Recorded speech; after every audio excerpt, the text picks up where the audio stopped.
Começando mais um GRVT Gospel. Hoje o entrevistado da noite é esse cara aqui, Samuel Gonçalves. Então Samuel, obrigado pela tua presença aí. Não posso te cumprimentar. A gente não tá 1 metro, né? Puta, deu tudo errado já. A gente viu uma época aí de coronavírus, quarentena e várias coisas acabam acontecendo no nosso país, né? Uma das coisas que acontece é o excesso de medo, talvez uma histeria, muita ansiedade. E tu, Samuel, como pastor, como é que tu enxerga isso? Como é que a gente pode lidar com isso, né? Se é que podemos lidar, né, com isso. Eu acho que é muito... A gente vê a igreja, realmente, a igreja é um extrato da sociedade, né? Então as pessoas, elas realmente estão com medo. A mídia faz o seu papel de informar e lucrar com a informação, ou seja, ela precisa também manter a gente com a sensação que não podemos perder a próxima notícia e tudo mais. E eu acho que o melhor caminho agora para o cristão é manter o equilíbrio entre informações oficiais e com a oração. Eu digo isso porque, às vezes, dependendo de como a informação é passada num veículo, pode dar a sensação de que a coisa é diferente do que na realidade ela é. E a questão da oração é porque a gente esperar da mídia, do governo, da ciência, a esperança da nossa paz é sempre muito complicado. Porque se a gente olhar, Deus estar no controle de tudo, não significa que os cristãos um cristão não possa ser contaminado. Eu vi recentemente um pastor influente falar de uma maneira, no meu ver, imprudente, declarar profeticamente que nenhum cristão seria contaminado e nem contaminaria. Eu acho que então, o equilíbrio é muito importante. Nem lá de, meu Deus, é o fim do mundo, está todo mundo contaminado, Jesus está voltando, tal. No sentido de que ele está voltando agora, a gente sabe que precisa algumas coisas acontecer antes, e nem o outro de, não é nada, pode continuar aglomerado, não precisa lavar as mãos. Então, o equilíbrio ele é importante. Essa palavra equilíbrio ela é muito importante, mas dizem, né, que os evangélicos hoje são 20 a 30% da população brasileira.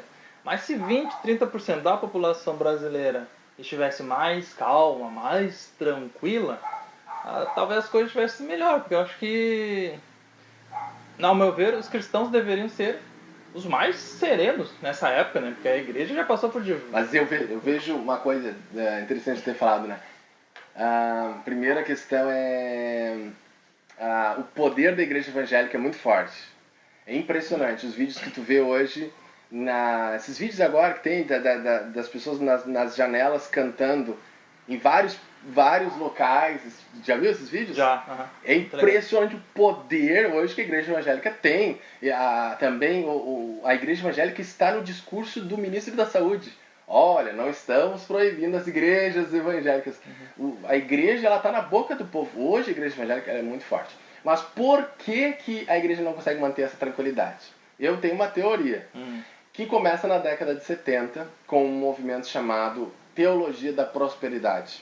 Esse movimento ele foi avassalador, assim como o movimento pentecostal foi avassalador, mas o movimento neopentecostal foi avassalador no sentido negativo, porque o movimento pentecostal ele teve suas contribuições, muitas contribuições, e algumas coisas que eu acho que não foram tão boas, mas foi um movimento, entre aspas, positivo, foi bom, enfim. O movimento neopentecostal ele é mais complicado, tanto que o próprio pentecostal rejeita os neopentecostais.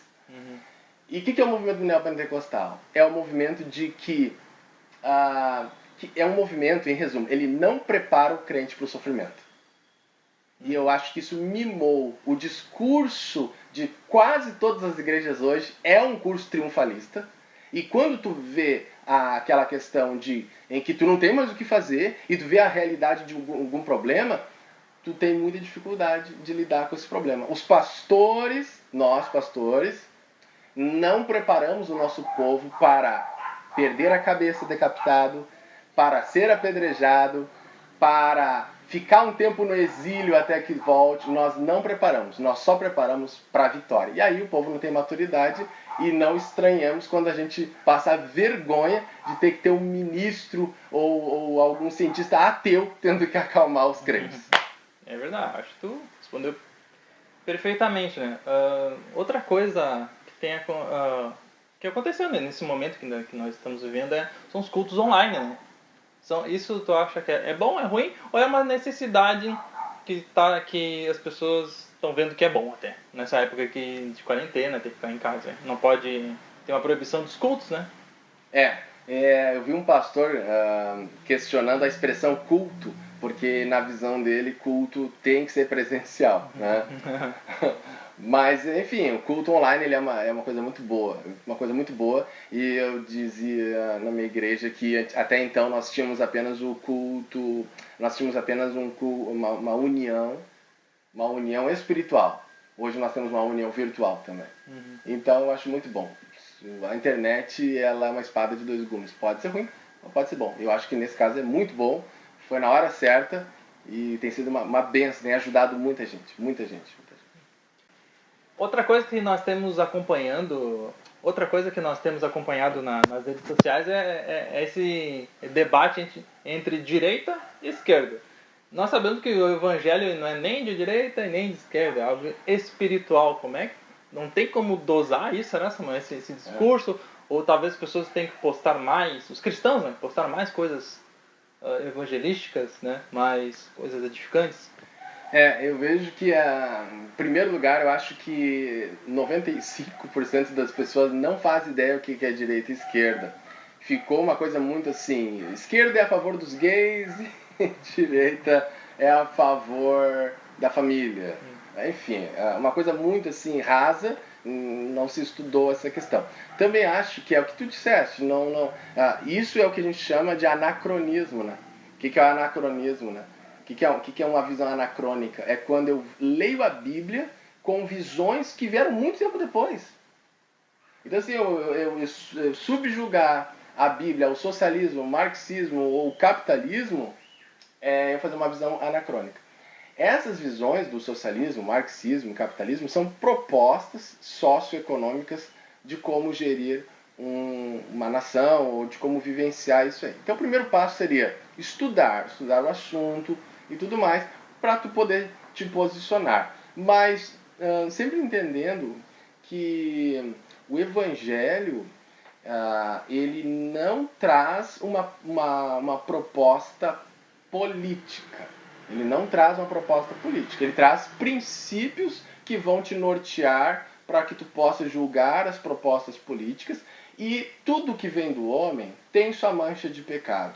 Dificilmente tu vai achar uma proposta socioeconômica ou qualquer outro tipo de proposta advinda do ser humano que não venha manchada com pecado e tenha seus defeitos. Então, é importante conhecer um pouco mais a palavra de Deus e entender que o grande problema de Jesus, entre aspas, foi que ele não tinha uma proposta política. Porque esperavam de Jesus um Messias político. Como ele diz que o reino dele não era desse mundo, e ele não queria o trono, ele não queria o reinado, e que o reino estava realmente na ação do Espírito Santo na vida dos crentes, isso trouxe uma decepção para aquele tempo. E pelo visto vai trazer decepção de novo para esse tempo aqui. O mundo, a gente tem nossas propostas, temos nossos deveres de cidadãos e podemos ter nossos conceitos socioeconômicos. Mas o mundo, ele é do maligno, o mundo não é o nosso lugar, e eu acho que isso não pode ser perdido de vista. Nós temos que ser como Moisés, aguardando uma pátria diferente. Então, como diz Hebreus, né, que eles aguardavam uma pátria diferente. Então a gente tem que ter essa visão. Não é fácil, mas a gente tem que procurar. O coronavírus, ele é o final dos tempos, acabou, meu Deus, acabou com tudo. Como é que nós deveríamos fazer uma análise, uma avaliação sobre essas coisas. Óbvio que a gente está nos finais dos tempos, mas já é o final mesmo, já acabou. Os historiadores dizem que quanto mais tu passa do fato, melhor tu julga ele. É verdade. Quando tu tá no meio do fato, tu sempre acha que tu é a última bolachinha. Com certeza, vamos olhar alguns fatos. Por exemplo, Nero perseguindo os crentes. Final dos tempos. 4 séculos de perseguição. É o final dos tempos. Nazismo. Final dos tempos. Primeira Guerra Mundial. É o final dos tempos. Segunda Guerra Mundial. Agora é o final dos tempos. Carteira de identidade. Cada um tem um número. Agora é o final dos tempos. Internet. Não. Agora é. Lugares públicos filmados. Não. Agora tem que ser. Né? Agora, enfim. Claro que a gente caminha para o final dos tempos, né? Mas eu acho que existem muitas abordagens sobre essa questão do final dos tempos. Eu não vou me alongar nisso. Mas existem várias. Eu acho que, pelo menos no meu ver, a forma mais segura de nós vermos a questão do final dos tempos é a manifestação do anticristo. Eu acho que essa é uma forma mais segura. E eu acredito que nós ainda não conhecemos o anticristo. Por isso, estamos próximos, podemos estar no final dos tempos, mas é importante a gente entender que mesmo que Jesus não esteja voltando para o mundo, para nós daqui a pouco ele volta e a gente tem que estar pronto. Verdade. Deixa uma palavra final, uma palavra de conforto, esperança nesse momento, ele está todo meio confinado. Assim. Eu vou dizer assim, a palavra de esperança é bem meio técnica, aprenda a interpretar a Bíblia. Eu diria isso. Eu vou dizer uma coisa, o texto de Mateus 4, Satanás usa o Salmo 91. Mesmo salmo usado pelos pastores para acalmar o povo. E Jesus fala, mas também está escrito, e ele cita Deuteronômio. Então, sim, Deus promete proteger-nos, sim, Deus promete nos cuidar, mas também temos que fazer a nossa parte. Mas também, mesmo que façamos a nossa parte, nós podemos sim ser decapitados, ser apedrejados, se Deus assim consentir. Mas eu sou a ressurreição e a vida, aquele que crer em mim ainda que morre viverá. Em resumo, confie em Deus. E eu digo outra coisa, além de confiar em Deus, tenha uma vida de oração. Isso eu sei que é manjado, mas é muito importante. Quando você tem uma vida de oração, você tem o teu lugar secreto, entre aspas, e você pode estar passando o que você estiver passando.